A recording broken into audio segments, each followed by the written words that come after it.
guys, it's Sienna, and today I'm going to be showing you some of the basic transitions in Alight Motion.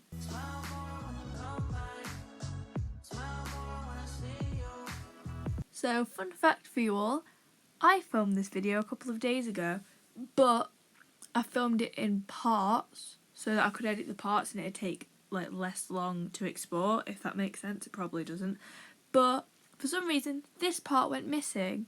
So, well, I'd edited it, but I'd done really bad audio balancing between the intro and this talking bit. So it was the talking bit was really quiet and then the intro was really, really loud. So I wanted to fix the audio balancing and I deleted the original video. So I was like, oh, it'll just be in my recently deleted somewhere.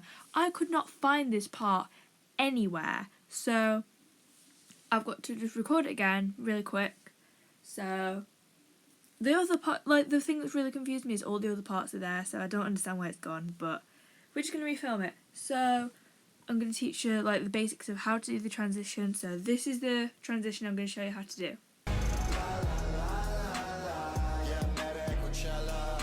Now, first of all, you need to press on your first image, go to Effects, Add Effect, Distortion and Warp, and scroll down right to the bottom until you see the effect Tiles. You press on that and then you press this mirror option and turn it on, so when you spin your picture it's not just a black outline. And then you can click off your picture and do the same thing to the second picture. So you press on Effects, Add Effect, Distortion and Warp, scroll down to the bottom and Tiles, Mirror. You can click off your second picture. Now go on your first picture, press on the picture, press Move and Transform, and press on the box with the arrows going around it. So now you're presented with this. So there's these little diamond thing, you can see this little diamond button. Those things are called keyframes, and that is basically what you need to make your picture actually spin. If you don't add a keyframe and you just spin the picture like this, then throughout the whole transition your picture's like that. So basically a keyframe holds so if I put a keyframe here at 0 degrees and then put a keyframe here and turn it to 90 or whatever the hell I just turned it to, as you can see it does that. So it holds it in place. I did explain that again later in the video because originally I didn't fully explain that at the start, so sorry for the repeat of that. So you need to add one keyframe right at the start and one right at the end. You can just put it in the middle and then press and hold it and drag it across to make sure it's fully at the end.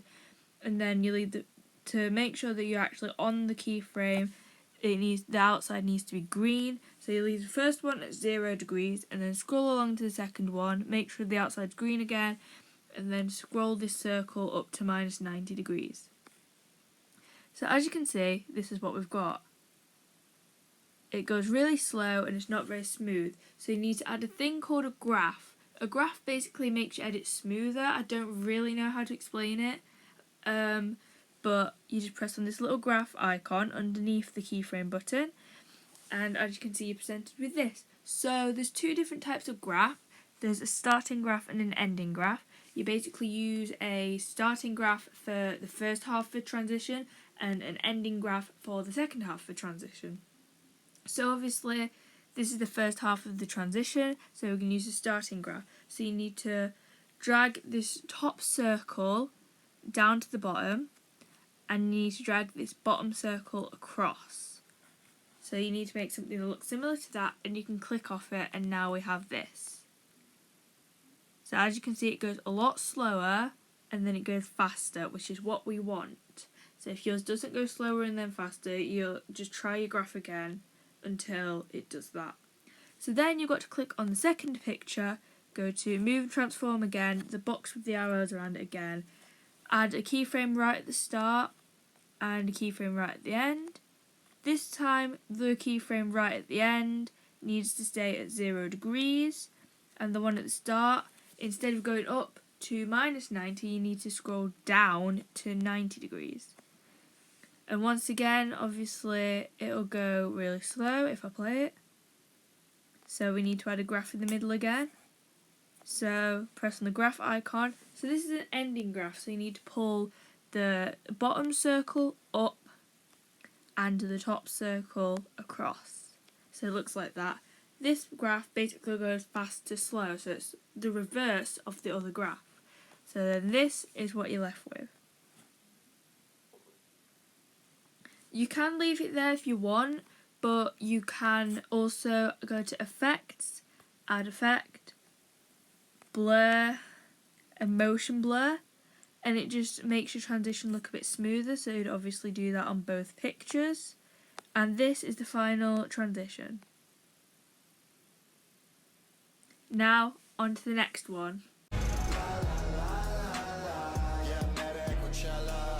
Okay, so this next transition is a basic slide transition. So once again, you've got to start off by pressing on the first picture, pressing Effect, Add Effect, going to Distortion and Warp, scrolling down to the bottom, going on Tiles, and pressing on Mirror on both of the pictures. So once again, it doesn't just slide to a black background, it actually looks alright.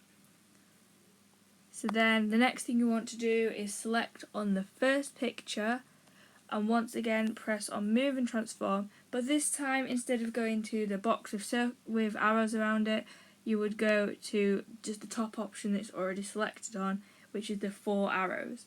And once again you need to press the diamond with a plus in it to add keyframes at the start and end. This one you might want to add it slightly before the end and then drag it to the end. Once you've finished doing the transition, that's what I recommend. So then on the second keyframe, you need to make sure the outside is highlighted green, and then you just need to slide your finger across to move the layer.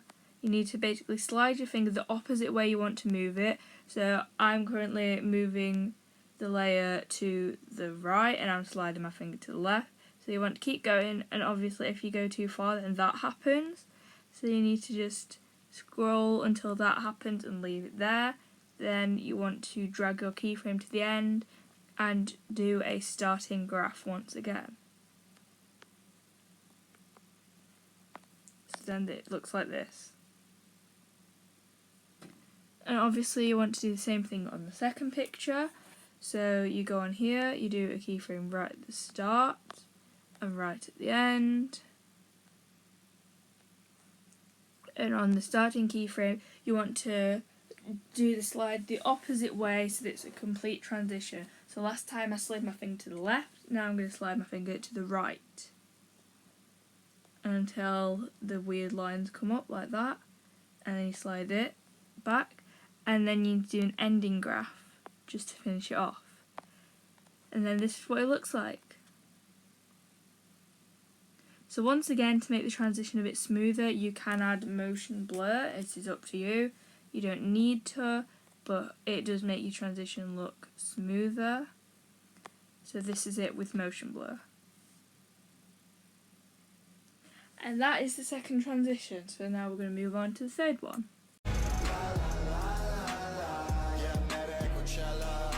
So for this third transition, I'm basically going to show you 2 in 1 because they are very, very similar.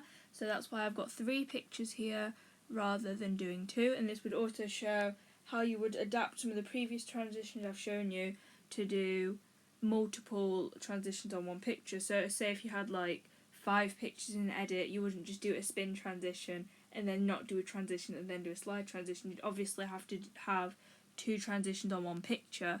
So that might get a bit confusing. So I'm going to basically, in this, show you how to do the transitions and how you could adapt the transitions so that you could do multiple. The first transition I'm going to show you is a zoom in transition.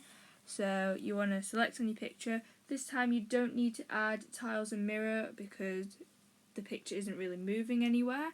So you just need to press straight on Move and Transform and go to the box with another box and an arrow inside it. And you need to add a keyframe right at the start, and I'd say a bit before the end again so you can see how far I've zoomed it in. And you just need to drag it across so the numbers are getting bigger and zoom it in as much as you want. And then drag the keyframe to the end. And then obviously you need to do a starting graph again to make it smooth. So this is what it looks like so far. So then obviously you need to do the second half of the transition, and because we're doing another transition straight after this, I'm going to change it slightly. So we're going to press on this, press on move and transform, press on the same button as before. We're going to add one keyframe right at the start, and we're going to add another keyframe in the middle so that the next transition isn't messed up. So we're going to go on this first keyframe and we're going to zoom in again as much as you want. And then obviously in between these two we need to do an ending graph. So this is what the zoom in transition should look like. Then as you can see, we've still got no transition in between that one and that one. So we need to do a zoom out transition. So once again we press on the picture, move and transform, and go on the zoom option. Then we put two keyframes, one practically in the middle because obviously that one's in the middle so you can't put it fully in the middle. So one in the middle and one right at the end, but once again I suggest doing it a bit before the end so you can see. This time instead of zooming in you're going to zoom the picture out, so you scroll your finger the opposite way and zoom it out a little bit like that.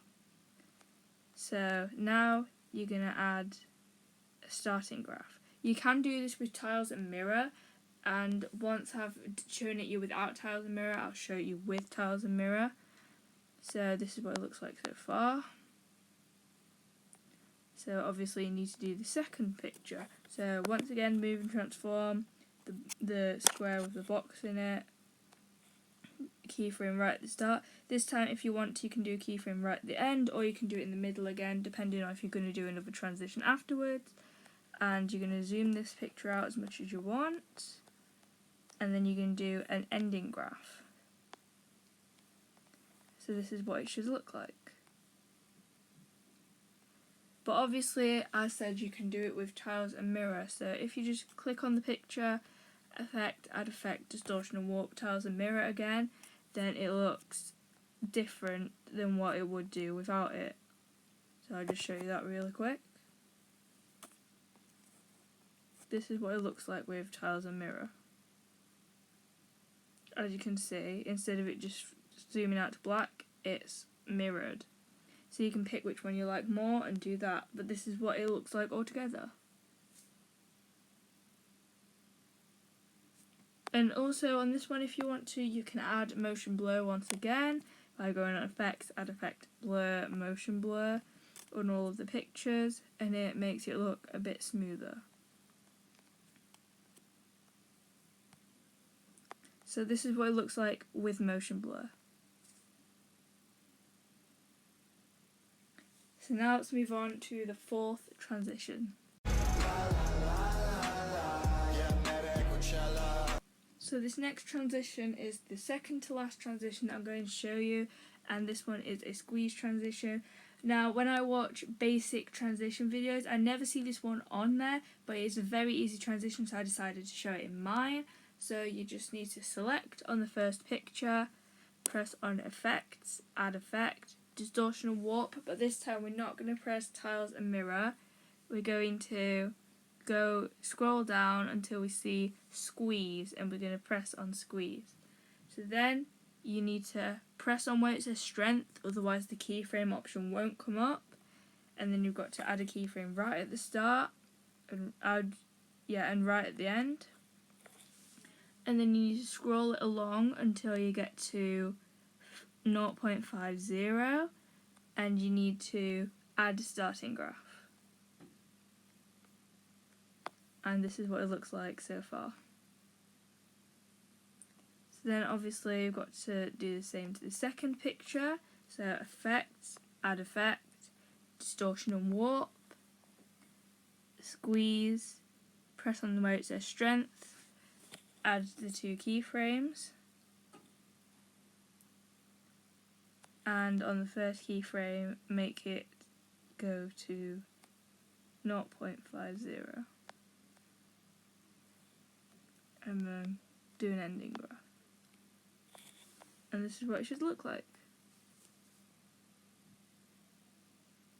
So I've not really explained yet what would happen if you didn't add the second keyframe. So I am just going to take the second keyframe off of this. If you make a mistake with keyframes, you can just scroll along to the diamond and press on this diamond with a minus, it takes it off, and this is what happens if you don't add another keyframe. As you can see, it's just stuck with the squeeze transition on it, so that's why it's important that you add another keyframe. And let's move on to the last transition. So I'm sorry if you heard any noise at the end of that last clip, because my family decided to come upstairs and start being really loud. My brother is still upstairs, so sorry if you hear any noise in the background, that's probably him. But the last transition is a tile spin. So you click on the first picture, go on Effects, Add Effect, you go to Distortion and Warp, scroll down to the bottom and add the effect Tile Rotate. Now you can either choose to leave the amount at 10, or I usually decrease the amount of tiles down to 5 so that there's less. And then you need to click on where it says rotation, and then add your keyframe at the start and at the end. And go to the one at the start and make sure it's on 0, because when you go on the effect it's automatically on 45 degrees, so that you need to have the first keyframe on 0 and the second keyframe on 45 degrees. So then you need to do your starting graph, and it'll look like this. So now you need to do the same thing on your second picture. You need to click on the picture, press Effects, Add Effect, Distortion and Warp, scroll down to the bottom, Tile Rotate, and then if you've decreased the amount down to 5, you need to make sure that you decrease it down to 5 again. And then you need to go on Rotation, and you don't need to add a keyframe straight away. What I normally do is I scroll it up to 270, which is what you need the first keyframe to be on. And then once it's on 270, you'd add your 2 keyframes, one at the start and one at the end. Make sure that they're at the start and end. And this one at the end here, you need to, the one right at the end, you need to set it to 360 degrees.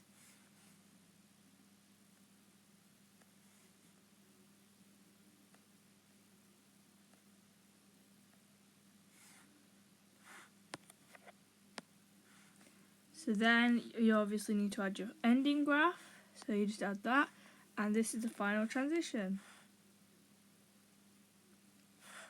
So thank you for watching this video. I hope it helped you learn some basic transitions. In my next video, I'm probably either going to do some intro ideas or some different like text transitions if you need to like do some text in your edit for some reason. So that's probably what I'm going to do in my next video. And then I'll probably do some more advanced transitions for people who know how to use Alight Motion. But thank you for watching, and I'll see you in the next video. Bye!